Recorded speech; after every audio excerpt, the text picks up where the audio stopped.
નમસ્કાર મારા આવત જેવા ટેક્સટાઇલના તમામ મિત્રને નવી પેઢી નવી બુદ્ધિનો ટેક્સટાઇલ વાળો મિત્ર ધંધો કોઈ પણ હોય, ટેક્સટાઇલનો હોય કે કન્સ્ટ્રક્શન લાઈન હોય કે કોઈ બીજી લાઈન હોય, બીજી ત્રીજી જે કોઈ વસ્તુ હોય, એકબીજાના સપોર્ટ વગર ક્યારેય કોઈ ધંધો ચાલતો નથી. મારી વાત જો સાચી લાગતી હોય તો તમે જણાવજો, બાકી સપોર્ટ વગર કોઈને કોઈ લાઈન ચાલવાની નથી ક્યારેય પણ.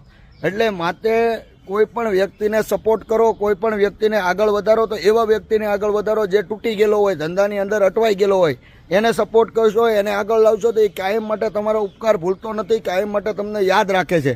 બીજી વસ્તુ કે જે ટકનું લાવીને ટકનું ખાતો હોય, યાની કે 30-35 હજાર રૂપિયાની નોકરી કરતો હોય, જેને મહિને 35,000 રૂપિયા આવે, એની અંદર ઘર પરિવાર છોકરાઓનો ખર્ચો બધું સંભાળવાનું હોય, એનું ધ્યાન રાખ્યા બાદ એને બીજું કોઈ વસ્તુ કરવાનું હોય, એ વ્યક્તિને સપોર્ટ કરો તો એ વ્યક્તિ આગળ આવશે, તો એ પણ તમને કાયમ માટે યાદ રાખશે. બાકી અમારી વાત જો સાચી લાગતી હોય અને સારી લાગતી હોય તો કોમેન્ટ બોક્સમાં તમારો નિર્ણય જણાવો. બાકી જય હિન્દ, જય દ્વારકાધીશ.